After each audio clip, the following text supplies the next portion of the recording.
So good morning guys. और 1 मई के current affairs के वीडियो में हमारा पहला प्रश्न है कि हाल ही में किसे कतर में भारत का अगला राजदूत यानी कि एम्बेसडर नियुक्त किया है। सही उत्तर होगा ऑप्शन ए दीपक मित्तल को। तो दीपक मित्तल को कतर में भारतीय राजदूत के रूप में नियुक्त किया गया है। ये दीपक मित्तल वर्तमान में विदेश मंत्रालय में संयुक्त सचिव हैं और ये किसका स्थान लेंगे, तो ये पी कुमारन का स्थान लेंगे। अच्छा, एक और अपॉइंटमेंट का क्वेश्चन है, मैं आपको यहीं पे बता रहा हूं, ध्यान से सुनना। इनके अलावा पीयूष श्रीवास्तव को बहरीन में भारत का अगला राजदूत नियुक्त किया गया है। तो याद रखना, दीपक मित्तल को तो कतर में और पीयूष श्रीवास्तव को बहरीन में। इसके अलावा अजय कुमार की बात करेंगे, कुछ समय पहले युगांडा में भारतीय राजदूत बने थे, और जावेद अशरफ ये फ्रांस में भारतीय राजदूत बने थे। तो ये चारों नाम आपको याद रखने हैं। बाकी कतर और बहरीन की बात हुई है तो पहले मैप में देखिए कतर को, ये रहा मैप में कतर। कैपिटल दोहा है, करेंसी है कतरी रियाल, प्रधानमंत्री हैं शेख खालिदा बिन खलीफा बिन अब्देल अजीज अल थानी। बाकी बहरीन की बात करेंगे तो ये रहा मैप में बहरीन, कैपिटल मनामा है, करेंसी है बहरीन दिनार, और राजा का नाम क्या है इसके, हमद बिन ईसा अल खलीफा। बढ़ते हैं आगे। फिर है, हाल ही में किस राज्य सरकार ने जीवन अमृत योजना शुरू की है। तो सही उत्तर होगा ऑप्शन है मध्य प्रदेश सरकार ने। तो अभी मध्य प्रदेश सरकार ने कोविड-19 से मुकाबला करने के लिए जो जरूरी इम्यूनिटी सिस्टम होना चाहिए लोगों का, उसको बढ़ाने के लिए जीवन अमृत योजना शुरू की है।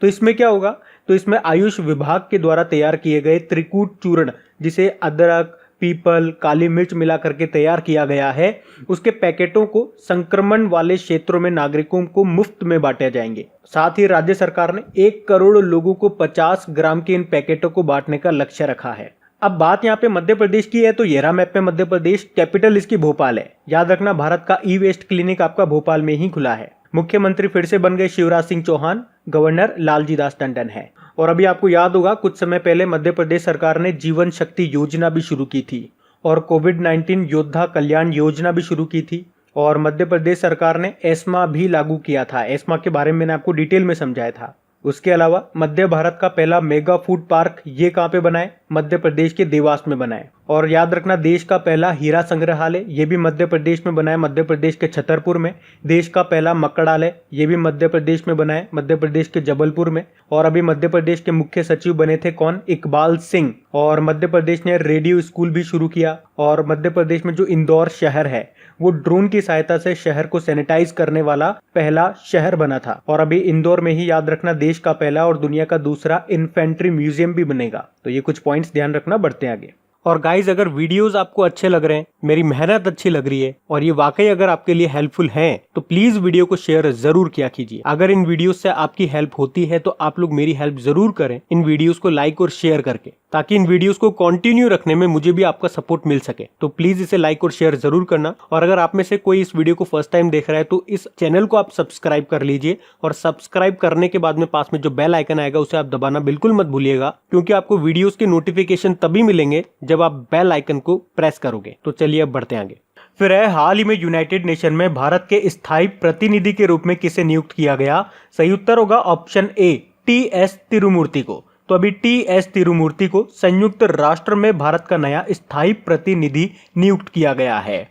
ये किसका स्थान लेंगे, ये अकबरुद्दीन का स्थान लेंगे, जो अभी 30 अप्रैल को रिटायर्ड हो गए। बाकी प्रशांत कुमार की बात करेंगे, अभी कुछ समय पहले यस बैंक के एमडी सीईओ बने थे। और बबीता रायडू ये सेबी की एग्जीक्यूटिव डायरेक्टर बनी थी। और अनामिका रॉय की बात करेंगे, इफ्को टोक्यो जनरल इंश्योरेंस के एमडी सीईओ बनी थी ये। देखो, यूनाइटेड नेशन की बात है तो 2-3 पॉइंट याद रख लो। इसकी स्थापना कब हुई थी, 24 अक्टूबर 1945 को। इसीलिए तो हम 24 अक्टूबर को यूनाइटेड नेशन डे के रूप में मनाते हैं। वैसे 24 अक्टूबर को वर्ल्ड पोलियो डे भी मनाते हैं और नेशनल फूड डे भी मनाते हैं। तो ये भी याद रखना। हेडक्वार्टर न्यूयॉर्क में है और इसके सेक्रेटरी जनरल है एंटोनियो गुटेरेस, जो खुद पुर्तगाल से हैं। बढ़ते आगे। फिर है, हाल ही में किसे लोक उद्यम चयन बोर्ड यानी कि पब्लिक एंटरप्राइजेस सिलेक्शन बोर्ड का नया अध्यक्ष बनाया गया है। तो आंसर होगा ऑप्शन बी राजीव कुमार को। राजीव कुमार आप जानते होंगे, ये भारत के पूर्व वित्त सचिव थे और अभी इन्हें 3 साल के लिए पब्लिक एंटरप्राइजेस सिलेक्शन बोर्ड का नया अध्यक्ष नियुक्त किया गया है। ये किसका स्थान लेंगे, तो ये कपिल देव त्रिपाठी का स्थान लेंगे। और कपिल देव त्रिपाठी को भी आप जानते होंगे, अभी नया अपॉइंटमेंट है ये। राष्ट्रपति रामनाथ कोविंद जी के सचिव बने थे। पहले राष्ट्रपति रामनाथ जी के सचिव कौन थे, तो संजय कोठारी थे, जो अभी केंद्रीय सतर्कता आयुक्त बनाए गए अभी कुछ दिन पहले ही। और कल ही हम लोगों ने पढ़ा था सतर्कता आयुक्त विजिलेंस कमिश्नर कौन बन गए हैं, सुरेश एन पटेल बन गए हैं। तो देखो चीजों को इस तरह से लिंक कर करके आप याद करोगे ना तो चीजें याद करना बड़ा आसान हो जाएगा। आपको लगेगा ही नहीं आप बहुत सारा पढ़ रहे हो, बल्कि पढ़ने में और इंटरेस्ट आएगा, मजा आएगा। इसीलिए मैं आपको हमेशा बोलता हूं चीजों को लिंक कर करके पढ़ो। चलो एक प्रश्न मैं आप लोगों से पूछता हूं। अभी मैंने आपसे कहा ये राजीव कुमार आपके पूर्व वित्त सचिव थे, फाइनेंस सेक्रेटरी। आपको बताना अभी वर्तमान में हमारे फाइनेंस सेक्रेटरी कौन है। बाकी PSEB यानी कि पब्लिक एंटरप्राइजेस सिलेक्शन बोर्ड की बात करेंगे, इसके जो डायरेक्टर हैं वो हैं कैलाश दान रत्नू और सचिव हैं किम्बुंग किपगेन। बढ़ते हैं आगे। फिर है हाल ही में किसे Punjab national bank housing finance के इंटरिम MD CEO के रूप में नियुक्त किया गया है। सही उत्तर होगा ऑप्शन सी, नीरज व्यास को। तो अभी नीरज व्यास को Punjab national bank housing limited के इंटरिम MD CEO के रूप में नियुक्त किया गया है। अच्छा, ये इंटरिम MD CEO का मतलब क्या होता है? देखो जब तक मेन MD CEO नहीं आ जाते तब तक हम इंटरिम अपॉइंट कर देते हैं, यानी कि जब तक मेन MD CEO नहीं अपॉइंट हो जाते तब तक ये उसका काम संभालेंगे, उसे कहते हैं इंटरिम। बाकी शिवदास मीणा की बात करेंगे, अभी कुछ दिन पहले ही हमने पढ़ा था हुडको के MD CEO बने थे ये। UB प्रवीण राव नैस्कॉम के अध्यक्ष बने और संगीता रेड्डी ये फिक्की की अध्यक्ष बनी थी। Punjab national bank housing finance की बात करेंगे, स्थापना 1988 में हुई, नई दिल्ली में हेडक्वार्टर है और इंटरिम MD CEO बन गए हैं नीरज व्यास। बढ़ते आगे। फिर है हाल ही में किस राज्य ने आयुर रक्षा क्लिनिक शुरू किया है? तो सही उत्तर होगा ऑप्शन है केरल सरकार ने। तो अभी केरल सरकार ने जिला स्तर पर सरकारी अस्पतालों में कोरोना वायरस से लड़ाई के लिए आयुर रक्षा क्लिनिक शुरू किए हैं। मतलब यहाँ पे आयुर्वेद के माध्यम से कोरोना वायरस की रोकथाम की जाएगी। और वैसे आपको याद भी होगा कि पहला राज्य बना था गोवा कोरोना वायरस के खिलाफ आयुर्वेद का इस्तेमाल करने वाला। और वैसे आपको गोवा से पता भी होगा कि कोरोना मुक्त होने वाला पहला राज्य बन गया गोवा। अब बात यहाँ पे केरल की है, तो ये रहा मैप में केरल। कैपिटल इसकी तिरुवनंतपुरम है। मुख्यमंत्री हैं पिनाराई विजयन, गवर्नर हैं आरिफ मोहम्मद खान। कई बार बता चुका हूँ केरल को ही हम गार्डन ऑफ स्पाइस यानी कि मसालों का बाग कहते हैं।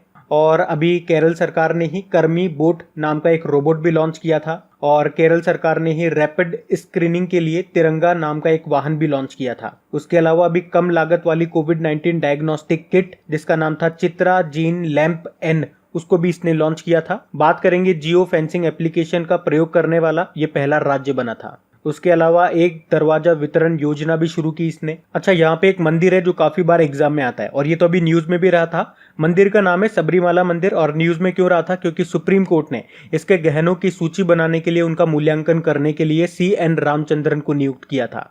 इसके अलावा एक और मंदिर याद रखना जो एग्जाम में पूछा जाता है कई बार, मीनाक्षी मंदिर, वो तमिलनाडु में है। और अभी केरल सरकार ने डिजिटल साक्षरता अभियान मैं भी डिजिटल हूँ शुरू किया था। उसके अलावा कोरोना से लड़ने के लिए ब्रेक द चेन अभियान भी शुरू किया था। और याद रखना भारत की पहली सुपर फैब लैब भी स्थापित की गई केरल में। और केरल के जो अभी मुख्यमंत्री हैं उन्होंने ड्रग माफिया से निपटने के लिए योद्धावु एप्लीकेशन को लॉन्च किया था। और देश की पहली LNG बस ये कहां पे शुरू हुई? केरल के कोच्चि में। LNG मतलब होता है लिक्विफाइड कंप्रेस्ड नेचुरल गैस। इसके अलावा अभी याद रखना कोविड-19 के मरीजों के लिए प्लाज्मा थ्योरी के परीक्षण की शुरुआत की जाएगी कहां पे? केरल में ही। अच्छा चलो एक प्रश्न का जवाब दो। अभी आप मुझे बताओ पहले कि किस राज्य के सरकारी अस्पताल में प्लाज्मा थेरेपी की शुरुआत की गई, किस राज्य में? और अगर उस हॉस्पिटल का नाम पता है तो वो भी बताना। बढ़ते आगे। फिर है हाल ही में केंद्र सरकार ने किस शहर में अंतरराष्ट्रीय वित्तीय सेवा केंद्र प्राधिकरण यानी कि international financial services centre authority की स्थापना की है?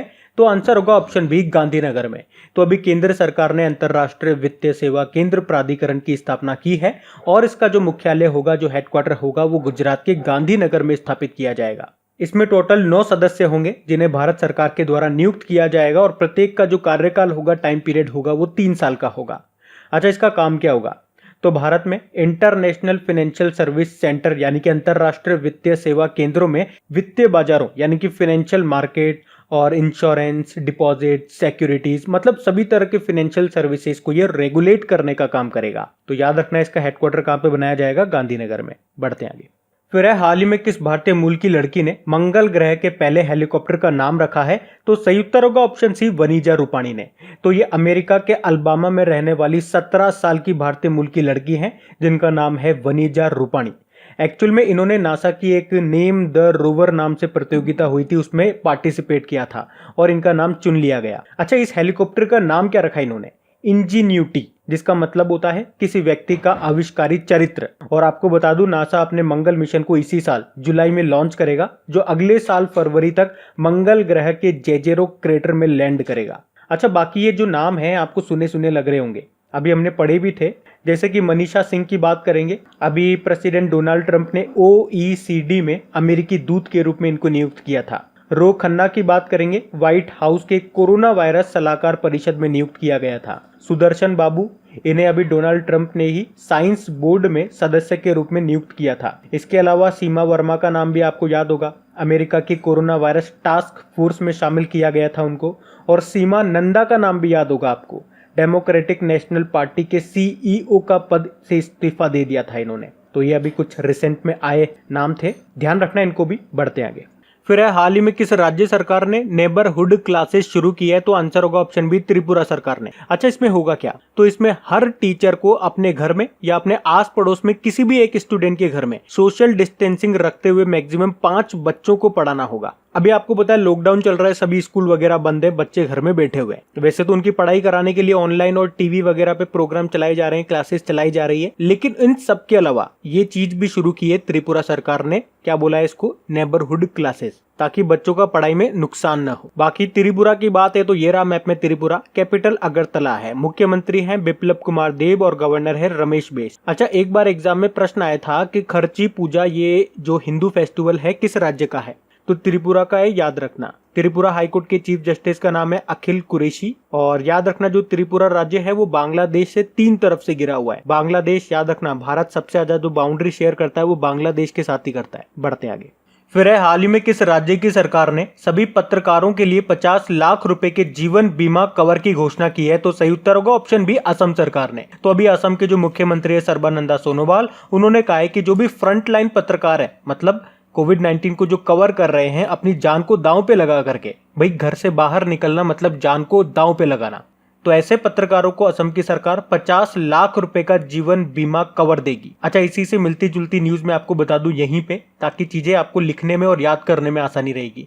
जैसे अभी हरियाणा सरकार ने रिपोर्टिंग कर रहे पत्रकारों के लिए 10 लाख रुपए का जीवन बीमा कवर देने की घोषणा की थी। और इसी के साथ एक और क्वेश्चन मैं आपको बता रहा हूं यहीं पे, ध्यान से सुनना। अभी उड़ीसा सरकार ने भी कोविड-19 से मरने वाले पत्रकारों के परिवारों को 15 लाख रुपए देने की घोषणा की है। इसके अलावा एक और प्रश्न सुनो, अभी आंध्र प्रदेश की सरकार ने कोविड-19 से जो ठीक होने वाले रोगी हैं उनको 2000 रुपए देने की घोषणा की है, ताकि वो इन पैसों से रोग प्रतिरोधक क्षमता बढ़ाने वाले पौष्टिक भोजन को खरीद सकें। तो इस एक प्रश्न में मैंने आपको 3 से 4 प्रश्न बताए हैं, इनको एक साथ नोट करना या इनको एक साथ ध्यान रखना। अब बात असम सरकार की हुई है तो ये रहा मैप में असम, कैपिटल इसकी दिसपुर है, मुख्यमंत्री हैं सर्बानंदा सोनोवाल, गवर्नर हैं जगदीश मुखी, और असम हाईकोर्ट के चीफ जस्टिस हैं अजय लांबा। और याद रखना अंबुबाची मेला कहाँ पे आयोजित किया जाता है? असम में आयोजित किया जाता है। ये अभी न्यूज में था क्योंकि कोविड-19 के कारण इस बार इसे रद्द कर दिया गया। और बिहू जो है वो असम का ही एक त्योहार है, काफी प्रसिद्ध त्योहार है। यहाँ पे एक नेशनल पार्क भी काफी फेमस है, काजीरंगा नेशनल पार्क, जो कि एक सिंग वाले गेंडों के लिए फेमस है।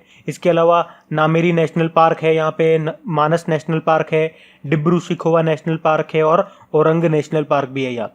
इसके अलावा याद होगा इस साल जो खेलो इंडिया यूथ गेम्स का 3रा संस्करण हुआ था असम के गुवाहाटी में, उसमें टॉप पे रहा था महाराष्ट्र 256 मेडल के साथ। और भारत का सबसे लंबा पुल असम में ही है, जिसका नाम है भूपेन हजारिका पुल। लंबाई इसकी 9.15 किलोमीटर है। किस नदी पे है? लोहित नदी पर है। तो ये पॉइंट भी ध्यान रखना। बढ़ते आगे।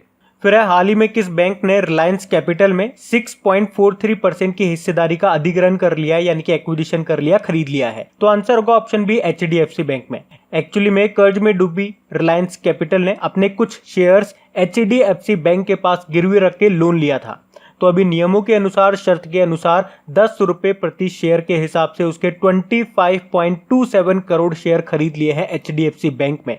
कितने में खरीदे? तो इसको 10 से गुणा कर दो, यानी कि 252 करोड़ रुपए में। और टोटल कितने परसेंट हिस्सेदारी की बात करेंगे तो 6.43% की हिस्सेदारी खरीद ली है। इसके अलावा आपको बता दूं अभी रिलायंस इंडस्ट्रीज ने भी US बेस्ड पोड कार ट्रांसपोर्ट सिस्टम विकसित करने वाली कंपनी स्काई ट्रेन में अपनी हिस्सेदारी को 17.37 से बढ़ा करके 26.31% कर लिया है। और आपको अभी याद होगा जो चाइना का सेंट्रल बैंक है पीपल्स बैंक ऑफ चाइना, उसने HDFC में अपनी हिस्सेदारी को 1.01% तक कर लिया है और अभी फेसबुक ने रिलायंस जियो में 9.99% की हिस्सेदारी खरीद ली थी। तो ये कुछ पॉइंट्स थे, तो इनको भी ध्यान रखना। बाकी अभी एक्सिस बैंक भी न्यूज में था, अच्छा ये तो कल ही पड़ा था। अभी इसने मैक्स लाइफ इंश्योरेंस में 29% की अतिरिक्त हिस्सेदारी खरीद ली थी। बाकी एक्सिस बैंक, ये तो हमने कल ही पढ़ा था, ये मैक्स लाइफ इंश्योरेंस में 29% की अतिरिक्त हिस्सेदारी खरीदेगा। HDFC बैंक की बात करेंगे। HDFC का मतलब क्या होता है? Housing development finance corporation. स्थापना 1994 में हुई, मुंबई में हेडक्वार्टर है और इसके MD CEO है आदित्य पुरी और इसकी टैगलाइन क्या है? We understand your world. और अभी याद होगा आपको HDFC बैंक ने सेफ्टी ग्रिड नाम से एक अभियान भी शुरू किया था। बढ़ते आगे। फिर हाल ही में ICC यानी कि इंटरनेशनल क्रिकेट काउंसिल ने किस क्रिकेटर पे 2 साल के लिए प्रतिबंध लगा दिया है, बैन लगा दिया है? तो आंसर होगा ऑप्शन डी, दीपक अग्रवाल पे। तो अभी ICC ने दीपक अग्रवाल पे 2 साल के लिए क्रिकेट से संबंधित किसी भी एक्टिविटी में हिस्सा लेने पर बैन लगा दिया है, प्रतिबंध लगा दिया है। और ये प्रतिबंध क्यों लगाया? तो उनपे एंटी करप्शन कोड का उल्लंघन करने के कारण ये प्रतिबंध लगाया गया है। बाकी जे अरुण कुमार, ये हमने कल ही पढ़ा था, अमेरिका क्रिकेट टीम का कोच बनाया गया है इनको। और उमर अकमल की बात करेंगे, परसों ही पढ़ा था, पाकिस्तान के बल्लेबाज हैं ये। और अभी पाकिस्तान क्रिकेट बोर्ड ने 3 साल का बैन लगा दिया इन पे। और झुमा खातून, ये भारतीय एथलीट है और इन पे भी 4 साल का बैन लगा दिया गया है। तो अब बात करेंगे कल की वीडियो में पूछे गए प्रश्न के उत्तर की। तो कल के वीडियो में आपसे पूछा गया था, पिच ब्लैक नाम का वायुसैन्य अभ्यास भारत और किस देश के बीच में आयोजित किया जाता है, जिसे अभी रद्द कर दिया गया? तो सही उत्तर होगा ऑप्शन सी, ऑस्ट्रेलिया। आप सभी ने प्रश्न का बिल्कुल सही उत्तर दिया है। और गाइज, अगर वीडियो को लाइक और शेयर करना आप भूल गए हैं तो प्लीज इसे लाइक शेयर जरूर कर दीजिएगा। तो गाइज, इन सभी क्वेश्चंस का क्विज बना करके मैंने एप्लीकेशन पे अपलोड कर दिया है। तो अगर आपने वीडियो बिल्कुल ध्यान से देख लिया है तो वहां जाइए और इन सभी क्वेश्चंस का आप प्रैक्टिस लगा लीजिए, ताकि ये सारे क्वेश्चंस आपको अच्छी तरीके से याद हो जाए। और जो नए स्टूडेंट इसे पहली बार देख रहे हैं, आपको बता दूं कि क्विज में अब रैंकिंग फीचर भी ऐड हो चुका है। तो अगर आप कम समय में ज्यादा से ज्यादा क्वेश्चन राइट करते हो तो आपका नाम आपके फोटो के साथ टॉप 10 स्टूडेंट्स में आपको दिखाई देगा। आपको ही नहीं, जितने भी लोग क्विज लगाएंगे उन सबको दिखाई देगा कुछ इस तरीके से, ताकि आपको भी एक अंदर से मोटिवेशन मिल सके कि आपको भी यहां तक पहुंचना है, ताकि सब लोग आपको टॉप 10 में देख सके। लेकिन इसका मतलब ये नहीं कोई शॉर्टकट तरीका आपको अपनाना है। यहाँ पे आप अपनी प्रैक्टिस कर रहे हो तो बिल्कुल ईमानदारी रखना, क्वेश्चन को पूरा रीड करना और ध्यान से आंसर लगाना। और वैसे भी आप तो आपकी इन करंट अफेयर्स का रिवीजन करवाने के लिए मैं इसका ऑडियो भी तैयार कर रहा हूँ। तो दिन में 4 से 5 मिनट निकाल करके वो आप ऑडियो सुन लीजिए, ताकि आपका इन करंट अफेयर्स का फिर से रिवीजन हो जाए। रिवीजन नहीं करोगे तो वो सारी चीजें आप भूल जाओगे। तो आप ही के लिए मैं इसका रिवीजन ऑडियो तैयार कर रहा हूँ। तो उस ऑडियो का लिंक मैंने नीचे डिस्क्रिप्शन में दे दिया है, वहां जाकर के आप मुझे फॉलो कर लीजिए। और फॉलो करने के बाद में पास में जो बेल आइकन आएगा आप उसे जरूर दबा लेना, ताकि जब भी मैं ऑडियो अपलोड करूँ उसका नोटिफिकेशन आपको मिल सके। और एप्लीकेशन अगर अभी तक आपने डाउनलोड नहीं किए तो उसका लिंक भी आपको नीचे मिल जाएगा। वहीं पे आपको क्विज, वीडियो, PDF सब मिल जाएंगे। तो इस प्रश्न का उत्तर आता है तो कमेंट बॉक्स में जरूर टाइप करिए। चलिए अब मिलते हैं करंट अफेयर्स के रिवीजन वीडियो में। Thank you guys.